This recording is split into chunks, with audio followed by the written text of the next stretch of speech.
Israel की जो determination है ना, वो उसकी स्टेइंग पावर है। इतने छोटे देश, इतने कम लोग और पूरे के पूरे चारों तरफ से घिरावा कर रहा है। यहाँ बात हो रही है इजराइल की डिटर्मिनेशन की। किस चीज की डिटर्मिनेशन सर? हम कहाँ जा रहे हैं एज अ कंट्री? एंड ये मीडिया तो कहाँ ही जा रहा है। बैन हो जाना चाहिए ये सब तो मेरे ओपिनियन में। आप देश को क्या क्या दिखा रहे हो, किस चीज को सपोर्ट कर रहे हो आप? इसमें एक जब वो उठते होंगे नेतान्याहू सुबह, तो एक उनका एड आता है, वो ग्लोब को ऐसे घुमा देते, उसके ऊपर जाम की उंगली जाती है, वो कहते हैं आज यहाँ हमला करना है, चाहे वो सीरिया हो लेबनान हो। आप समझ सकते हो क्लियरली कि ये एक डेथ है of a rational peaceful society. जब आपके देश के रिटायर्ड आर्म्ड फोर्सेस के लोग आके ओपनली जेनोसाइड को सपोर्ट कर रहे हैं, एथनिक क्लेंजिंग को सपोर्ट कर रहे हैं openly on national television, this shows कि आपकी जो सोसाइटी है, हमारी जो सोसाइटी है, वो रॉक बॉटम हिट कर चुकी है। वर्ल्ड अस्सलाम वालेकुम नाज़रीन, आप देख रहे हैं ARS न्यूज़ चैनल। नाज़रीन, जैसे कि आप वीडियो में देख चुके हैं कि मेजर बख्शी इसराइल का साथ दे रहे हैं, जिसकी वजह से भारत की अपनी आवाम गोदी मीडिया और मेजर बख्शी के खिलाफ हो चुकी है। वो अपने मेजर के बारे में बयानात पेश कर रही है। ज़रा आप ये वीडियो। वॉर 2 के दौरान हिटलर ने जब ज्यूज को एक्सटर्मिनेट करने का प्लान बना लिया था, हॉलोकॉस्ट जब हुआ था, एक इंसान किस तरीके का ईवल बन सकता है वो हमें हिटलर में दिखा था। पर क्या आप इमेजिन कर सकते हो कि उस टाइम पे भी ऐसे लोग थे जो सपोर्ट करते थे हिटलर जो करता था? वो एक जेनोसाइड था जो हिटलर कर रहा था। कई ऐसे कंट्रीज थे जिन्होंने हिटलर को सपोर्ट किया। आज के दिन भी जर्मनी के नाम पर और उन सारी कंट्रीज के नाम पे जिन्होंने उनको सपोर्ट किया था, एक काला धब्बा ही है। एंड हमारे मॉडर्न टाइम्स का आज के डेट का जेनोसाइड जो चल रहा है वो पैलेस्टीन में चल रहा है, गाजा में चल रहा है, हमारी आंखों के एकदम सामने। एंड इनफैक्ट ये तो लेबल हो चुका है that it is the first live stream of a genocide. Live streaming चल रही है रोज के रोज, वहां से जिस तरीके की तस्वीरें आती हैं, वीडियोज आती हैं, देख के लगता है कैसी दुनिया में रह रहे हैं हम। उसको देखना ही इतना मुश्किल है, it's unbearable to watch. And रोज के रोज वीडियो में दिखता है किस तरीके से बच्चे रो रहे हैं, बम फटता है, बेचारे बच्चे छोटे छोटे इन्फेंट्स तक मारे जाते हैं। अब तो हालत इतनी बुरी है कि वहां पे हॉस्पिटल्स की अगर आप इमेजेस देख लो तो कैसे लाशें ही लाशें पड़ी हुई हैं, लाशें ही लाशें पड़ी हुई हैं। एंड उसमें से आधे से ज्यादा तो औरतें और बच्चे ही हैं। गाजा को पूरा कट ऑफ कर दिया है सारी बेसिक नीड्स से, चाहे वो खाना हो चाहे पानी हो। इनफैक्ट एड के नाम पर वहां पे ट्रैप सेटअप कर दिए गए हैं। एंड कौन जाता है पर्टिकुलर एड लेने? जो भी स्ट्रॉन्गेस्ट मेंबर होता है वहां पे फैमिली का, जो भी वहां पे यंग मैन बोल लो या बॉय, जो भी ऐसा पर्टिकुलर स्ट्रॉन्ग मेंबर होगा फैमिली का, वही तो जाएगा खाना लेने। क्योंकि अगर नहीं जाएगा तो क्या करेगा? पूरा परिवार भूख से मर जाएगा। एंड वहीं पे जब ये लोग जाते हैं तो उनको टारगेट किया जाता है। इस तरीके की प्लान्ड बर्बरता वहां पे हो रही है। एंड इजराइल के लिए क्या है? सब कुछ हमास है। जितने भी लोगों के घर थे वो भी हमास हेडक्वार्टर्स ही थे, सब कुछ हमास था। वो तो ये बताते हैं कि जो टावर्स गिराए हैं वो भी बेसिकली हमास का ऑपरेशन ही थे। वहां पे सब कुछ हमास के हेडक्वार्टर्स एंड ऑपरेशंस थे। हमने काफी वीडियोस बनाए हैं ये बताते हुए कि गाजा में स्थिति कितनी ज्यादा खराब है। क्या आप इमेजिन कर सकते हो ऐसे किसी आदमी को जो इस टाइप की बर्बरता सपोर्ट करता हो? क्या आप उसको ह्यूमन ही मानोगे? क्या आप मानोगे कि वो एक इंसान है? अब इससे भी बदतर सोचो, वही सेम लोग जो सर्व किए हैं इंडियन आर्म्ड फोर्सेस में, and we are proud of our armed forces क्योंकि वो हमें सेफ रखते हैं, पर अनफॉर्चुनेटली ऐसे कुछ मेंबर्स हैं, retired members of our armed forces, जो हमारे देश को बहुत ही बुरा नाम दे रहे हैं। इसको कहना ही इतना मुश्किल है for all sorts of reasons, क्योंकि एज अ सिविलियन आप कैसे किसी पे पॉइंट कर सकते हो? ऐसे इंसान के ऊपर उंगली कैसे पॉइंट कर सकते हो जिसने अपने देश के लिए सर्व किया है? मैं तो काफी आर्म्ड फोर्सेस के मेंबर्स से मिला हूं, चाहे वो सर्विंग हो चाहे रिटायर्ड हो, and I always have huge respect for them. बहुत रिस्पेक्ट करता हूं मैं उनको, क्योंकि जिस तरीके से वो अपने आप को कैरी करते हैं, जो उनकी देशभक्ति है, जो हाई मॉरल्स एंड एथिक्स का स्टैंडर्ड वो रखते हैं ना, वो अपने सिविलियन सोसाइटी में तो हम रख ही नहीं सकते। एंड इससे भी बड़ी बात तो ये है कि जब रिटायर होकर वो सिविलियन सोसाइटी में भी आ जाते हैं, तब भी जो उनका मॉरल कोड ऑफ कॉन्डक्ट होता है उसको इतना ऊपर रखते हैं कि कोई उसको मैच ही नहीं कर सकता। इसलिए मैं ये बात बहुत क्लियर कर देना चाहता हूं पहले से ही कि हम कुछ एक्सेप्शंस की बात कर रहे हैं, पर ये जो एक्सेप्शंस हैं ये हमारे आर्म्ड फोर्सेस को बहुत ही बुरा नाम दे रहे हैं। एंड जिन पर्सनैलिटीज के बारे में हम बात करने वाले हैं, जो ये रिटायर्ड आर्म्ड फोर्सेस के मेंबर्स हैं, ट्रस्ट मी, मैं जिन लोगों से बात करता हूं आर्म्ड फोर्सेस के रिटायर्ड लोग, मैंने उनसे इनके बारे में बात की हुई है जिनके बारे में हम आज बात करेंगे, and they also don't have good things to say about them. And आप आज जानोगे क्यों। In the past few days, Israel has attacked 6 Hamas terrorist targets in 6 Arab countries. It's hit them in Syria, in Lebanon, in Tunisia, you know, and in Yemen. ये तो GD Bakshi साहब हैं, वो आप में से बहुत सारे लोग इनको जानते होंगे। पूरा इजरायली डायलॉग मार दिया इन्होंने, पूरी इजरायली स्क्रिप्ट ही पढ़ डाली, क्योंकि सब हमास है, सबके सब हमास है, हम सबको मारना चाहते हैं, सब टेररिस्ट है, हम ही सबसे अच्छे। तो ये कौन से कंट्रीज इन्होंने नाम लिए, एक एक करके उसको भी डिबंक करते हैं। सीरिया, अरे सीरिया तो एकदम इजराइल का अंधभक्त बना हुआ है। अल जुलानी है वहां पे, आईसिस में था ये टेररिस्ट, उसके बाद उससे पहले अलकायदा में था, अल नुसरा में था, ये सब ऑर्गेनाइजेशंस के बाद अब सीरिया का प्रेसिडेंट बन जाता है एकदम से। उसने इजराइल की तरफ एक बार भी आंख उठा के देखा है? फिर भी सीरिया को आपने हमास बना दिया। लेबनान की बात करें तो लेबनान में हिजबुल्लाह है, हमास नहीं है। यमन की बात करें तो वहां पे अंसार अल्लाह है, also known as the Houthis, and in fact वो एक ऐसा देश है which has done the most to stop this genocide. इतना गरीब देश है, फिर भी उसने सबसे ज्यादा हमले किए हैं इजरायलीज के ऊपर, एंड उन्होंने रेड सी का ब्लॉकेड किया in solidarity with Palestine. And Tunisia की आप बात कर रहे हो, ये तो एकदम शॉकिंग है। आप कैसे बात कर सकते हो? आप किस चीज को रेफर कर रहे हो? आपको पता भी था टूनिशिया में क्या हुआ था? ग्लोबल स्मूथ फ्लोटेला, ये एक पीसफुल मिशन है। आपके अकॉर्डिंग इनका क्या जुर्म है? ये हमास क्यों है? क्योंकि ये बेबी फूड ले जाना चाहते हैं, एड ले जाना चाहते हैं गाजा तक। इनमें वो सारे एक्टिविस्ट हैं such as Greta Thiago, and according to you ये भी हमास है।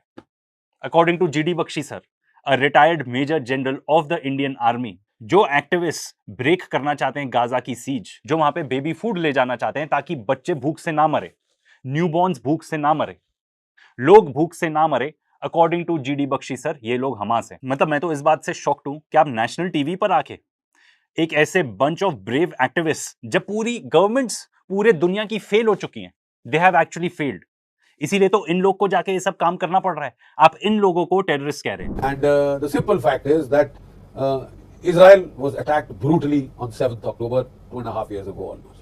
1,200 innocent Israeli citizens, men, women, children were brutally murdered. आपने प्रूव ही कर दिया कि आप कुछ जानते ही नहीं है। एक तो 2.5 साल नहीं हुआ, अभी 2 साल होने को आएंगे अभी अक्टूबर में, ठीक है? एंड आपको कुछ पता ही नहीं है, आपने प्रूव कर दिया। आपको नहीं पता वहां पे जेनोसाइड चल रहा है, आपको नहीं पता, आप सोशल मीडिया कभी नहीं स्क्रॉल करते, आपने नहीं देखा कैसे विमेन एंड चिल्ड्रन को टारगेट किया जा रहा है, खास तौर पे बच्चों को तो जानबूझकर टारगेट किया जाता है। अगर आपको नहीं पता ना, हमारा ये पर्टिकुलर वीडियो ही चेकआउट कर लेना, इसको रिकॉर्ड करना ही इतना मुश्किल था। And I am telling you already, it is not for the फेंट हार्टेड। आप 1200 लोगों की बात कर रहे हो, आपको पता है गाजा में कितने लोग मारे जा चुके हैं? 60,000 से ऊपर। लैंसेट की एक रिपोर्ट निकली थी, जो कि एक रिनाउंड मेडिकल जर्नल है, जुलाई 2024 में ये रिपोर्ट निकली थी। उस पर्टिकुलर रिपोर्ट में ये माना गया है कि 1.86 लाख लोग मर चुके हैं। अब तो there are even reports claiming कि 6 लाख से ऊपर ज्यादा लोग मर चुके हैं, क्योंकि इतने सारे लोग हैं, काउंट ही नहीं कर सकते, क्योंकि मलबे के नीचे दबे हुए हैं वो लोग। ये हालत है उधर। And Israel is very clear. We've suffered enough. These people were killed just because they were Jews. We are not prepared to get the Jews slaughtered anymore. Hitler, and his Holocaust, 6 million Jews killed. Now, no more. तो भाई आप तब की बात कर रहे हैं, आज के डेट में जो लाइव स्ट्रीम ऑफ जेनोसाइड हो रहा है उसका क्या? वो नहीं पॉइंट आउट करोगे आप? क्यों नहीं करोगे? आप इतना ज्यादा सपोर्ट कर रहे हैं, extreme support for a country जो एक्चुअली जेनोसाइड कर रहा है, ऐसा देश जो आज के डेट में नाजी जर्मनी के कंपेरेबल है। अब तो यूनाइटेड नेशंस भी बोल चुका है, कंक्लूड कर चुका है कि जेनोसाइड हो रहा है वहां पे। And therefore they are ready to sort of, hit back. They have hit back hard. Their philosophy is very simple. You kill one Israeli, we'll kill 10 of you. Right? And that is the fact of life. Fact of life, ये आप उन लोगों को जाके explain करो कि ये एक फैक्ट ऑफ लाइफ है उन सब पैलेस्टीनियंस को जो रेफ्यूजीज बन के ही गाजा में आए थे, जिनको फोर्स आउट किया था अपने घरों से इजराइल ने, जिन्होंने किसी तरह रीबिल्ड करी अपनी लाइफ बिसीज्ड गाजा के अंदर, फिर उनके घर तबाह कर दिए गए, फिर से उनको फोर्स कर दिया गया, डिस्प्लेस कर दिया गया वहां से, फिर फोर्स करके टेंट्स में बेचारे रहने लगे, फिर उसके बाद टेंट्स को भी टारगेट कर दिया। अब कहीं जाने की जगह भी नहीं बची है। अब इजराइल कह रहा है जाना है तो सीधा कॉन्सेंट्रेशन कैंप जाओ। फैक्ट ऑफ लाइफ की आप बात कर रहे हैं, तो आप ये फैक्ट ऑफ लाइफ उन पेरेंट्स को बताओ जिनको अपने बच्चों को भूख से मरते हुए देखना पड़ता है रोज के रोज। Sir, with all due respect to you and your service, आपने जो भी अपने सर्विस में देखा होगा ना, जितनी बुरी स्थिति वहां पे है, जितनी हॉरिबल चीजें वहां पे हो रही है ना, आई डोंट थिंक आपने कहीं एक्सपीरियंस की होगी, क्योंकि ऐसा कभी कुछ हुआ ही नहीं है। एंड मैं आपको ये भी बता दूं अपना पर्सनल एक्सपीरियंस, मैं जिस भी रिटायर्ड आर्मी पर्सनल से मिला हूं ना, जिस भी, कोई भी वॉर ही नहीं सपोर्ट करता। Forget about supporting a genocide, जैसा कि आप कर रहे हैं। फैक्ट ऑफ लाइफ की आप बात कर रहे हो, तो आप हिंद रजाब जो कि एक 6 साल की बच्ची थी, आप उसको जाके बताते ये फैक्ट ऑफ लाइफ, जिसको एज अ 6 ईयर ओल्ड अपने पूरे फैमिली मेंबर्स को आसपास मरते हुए देखना पड़ा। फिर उसके बाद इजरायलीज ने उसी को जाके मल्टीपल बुलेट्स के साथ छल्ली कर दिया। आप इन राक्षसों को सपोर्ट कर रहे हैं। Have been trying to get their hostages rescued. I can't understand why the Hamas wants to hang on to the hostages. I mean, what are they gaining? What is Hamas gaining? They're just being bashed day in and day out. You are so fond of being bashed, go right ahead, be our guest. Hostages की आप बात कर रहे हो, Israel खुद ही नहीं interested है अपने हॉस्टेजेस को वापस लाने में। अभी तक जितने भी हॉस्टेजेस रिलीज हुए हैं, किन किन हॉस्टेजेस को वो जाके खुद रेस्क्यू करके लाए हैं, एंड कितने डील के थ्रू हुए हैं, तो उनको जाके डील ही करनी पड़ेगी ना। एंड अगर ये लोग रिलीज कर देते हैं सारे हॉस्टेजेस, हमास तो उनके पास क्या लेवरेज रह जाएगा। एंड जिस तरीके से वीडियो में दिखाई जा रही है ऐसे हॉस्टेजेस की हालत, अरे वहां पे तो गाजा में ज्यादातर लोगों की हालत ही ऐसी है क्योंकि खाना ही नहीं है वहां पे। इतने सारे बच्चों की हालत देख लो आप कैसी है वहां पे। एंड वो क्यों नहीं करना चाहते वो हॉस्टेजेस वाली डील? क्योंकि उनको गाजा से फिर रिट्रीट करना पड़ेगा, क्योंकि that is the deal in hand. Hostages ही उनके पास लास्ट बार्गेनिंग चिप है। एंड ऐसा नहीं है कि सिर्फ हमास इज गेटिंग बैश्ड, जानबूझकर ये लोग सिविलियंस को टारगेट कर रहे हैं। इजरायलीज कितने सारे वीडियोस हैं, अब तो ये सब झूठ भी नहीं बोलते इजरायलीज, क्योंकि उनको पता है पर्दाफाश हो चुका है उनके सब प्रोपेगेंडा का। वो खुद पैलेस्टीनियंस को एज ह्यूमन शील्ड्स यूज करते हैं। और आप कितनी गंदी भाषा का प्रयोग कर रहे हो sir, shameful. Why are you hanging on to the hostages? They're just trying to get their people back. I don't think that is very wrong. अगर आपको हमारी I don't think that's very so wrong. Subscribe जरूर And करें। any nation will try and get its people free. तो sir ठीक है, agreed, उनको hostages को रिलीज कर देना चाहिए, तो इसराइल को भी रिट्रीट कर देना चाहिए। गाजा में क्या रखा है, क्यों आना चाहते हो गाजा में? ठीक है। और एक और बात, अगर हॉस्टेजेस की बात हो ही रही है तो पैलेस्टीनियन हॉस्टेजेस की भी बात कर लो। उनको प्रिजनर्स कहा जाता है, उनका सेक्सुअल एक्सप्लॉयटेशन होता है। सिर्फ वहां के आईडीएफ सोल्जर्स ही नहीं करते, कुत्तों के साथ किया जाता है ये सब। कुत्तों के साथ उनको बुरी तरह पीटा जाता है, उनको पेट के बल लिटाया जाता है पूरे पूरे दिन, खाना भी कुछ नहीं दिया जाता, टॉर्चर किया जाता है बियॉन्ड इमेजिनेशन। आप यही देख लो, जब हमास ने हॉस्टेजेस रिलीज किए थे तब उनकी क्या हालत थी, एंड ये देखो जो हॉस्टेजेस इजराइल रिलीज करता है उनकी क्या हालत है। शायद आपने ये देखी हो न्यूज, रिसेंटली आईडीएफ ने किडनैप किए 1500 लोगों को वेस्ट बैंक की एक सिटी से। ये देखिए। Supposedly, this is a response to a resistance operation that targeted occupation soldiers in the area. But even if it was, that amounts to collective punishment, which is a war crime under international law. This is one of the most underreported front lines in Palestine. The city of Tulkarm has been essentially under a siege for the past more than 200 days now, with devastating damage being dealt to its refugee camps and to the city itself. And so I invite you to listen to the voices of the people of Tulkarm, because unfortunately that is a rare opportunity.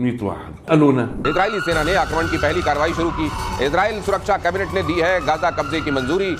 80,000 reserve सैनिकों को बुलाने की तैयारी में IDF. Netanyahu के Gaza plan का अरब देशों में कड़ा विरोध हो रहा है, लेकिन मुझे लगता है ये सर कड़ा विरोध जो है ना, ये कड़ा विरोध तक ही है। ये कड़ा विरोध, कड़ा पहन लिया और विरोध कर दिया, बस उतना ही चलता है। लेकिन इनके 80,000 रिजर्व वाले आ गए हैं। वो तो तैयार रहते हैं, वो तो बोल के खुशी आए। वहाँ कड़ा नहीं, मामला पूरा आराम से चलता है। उन्होंने कह दिया, कैबिनेट ने पास कर दिया। सबसे बड़ी बात मैं इसको नोट कर रहा हूँ कि उनके कैबिनेट ने पास कर दिया, क्योंकि वहां पर थोड़ी बहुत एक तरह से हलचल थी।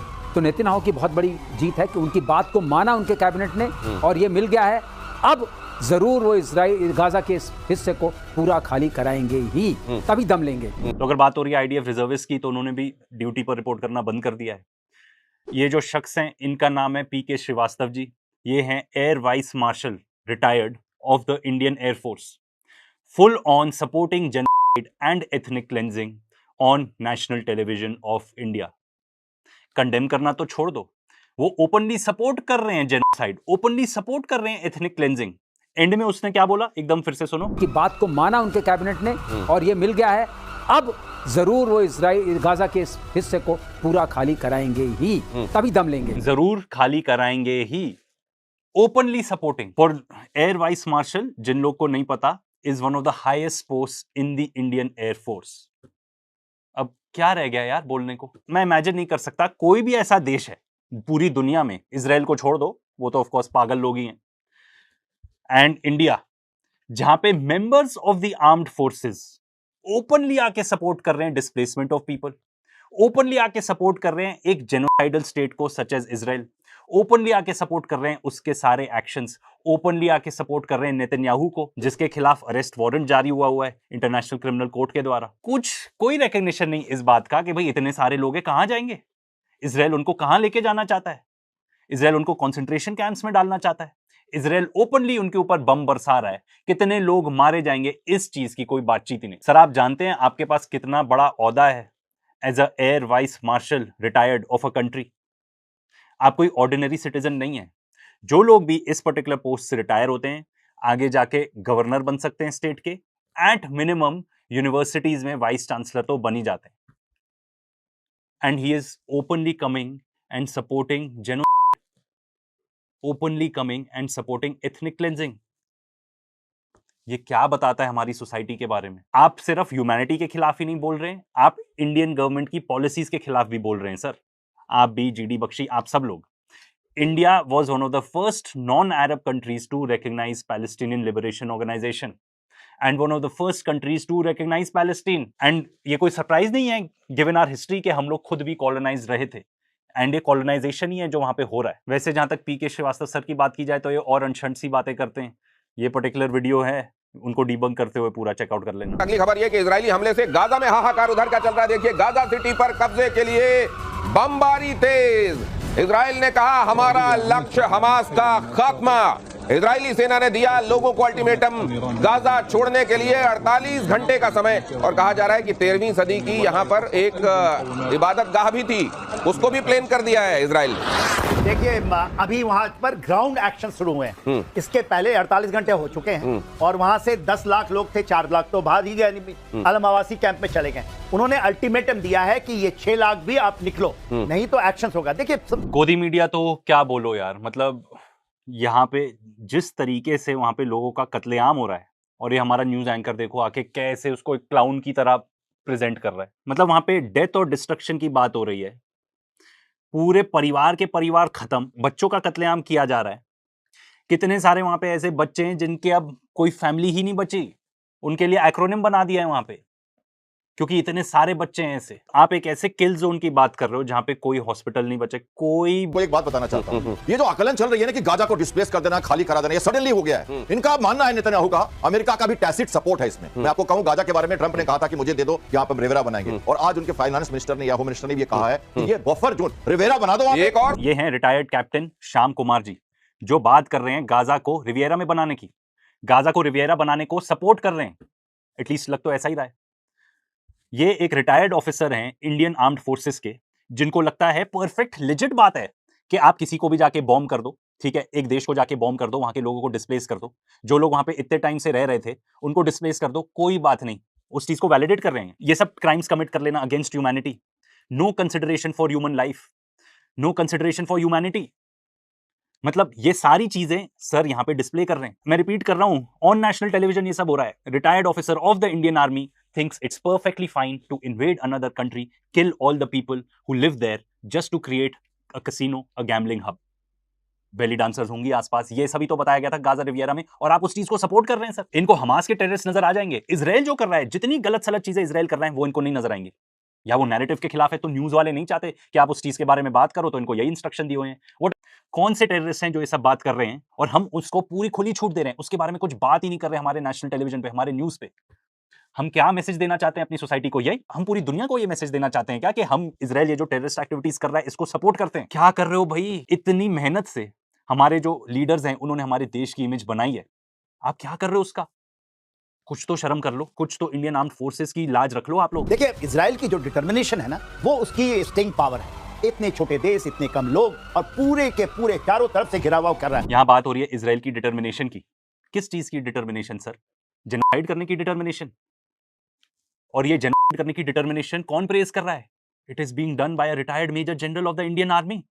अगेन मैं बार बार रिपीट करूंगा ये कि हमारे रिटायर्ड आर्मी ऑफिसर्स ओपनली आके नेशनल टेलीविजन पे जेनोसाइड को सपोर्ट कर रहे हैं। कितना गिर सकते हैं हम? सर आपके हो सकते हैं कोई पर्टिकुलर प्रेफरेंसेस हो, कोई पर्टिकुलर बिलीफ हो, कोई पर्टिकुलर व्यू पॉइंट्स हो, पर जब United Nations, amnesty international, human rights watch, Israeli human rights organisations खुद आके कह रही हैं कि इजराइल एक जेनोसाइड कर रहा है, मतलब कत्लेआम कर रहा है वहां पे लोगों को, आप उस पर्टिकुलर स्टेट को, उस पर्टिकुलर देश की आप डिटर्मिनेशन को प्रेज कर रहे हैं, उसकी तारीफ कर रहे हैं। मैंने नहीं इमेजिन किया था कि ऐसा भी दिन आएगा जहां major general K Sinha ji, a retired major general of the Indian army, आके ओपनली सपोर्ट कर रहे हैं ये सब चीजें। मतलब मेरा ना शर्म से सर नीचे झुक चुका है। हम कहां जा रहे हैं एज अ कंट्री? एंड ये मीडिया तो कहाँ ही जा रहा है, बैन हो जाना चाहिए ये सब तो मेरे ओपिनियन में। आप देश को क्या क्या दिखा रहे हो, किस चीज को सपोर्ट कर रहे हो आप? इसके अलावा नाज़रीन, अगर आपको हमारी वीडियो अच्छी लगी हो तो इसे लाइक शेयर सब्सक्राइब ज़रूर करें। मिलते हैं अगली वीडियो में, तब तक के लिए अल्लाह हाफिज़।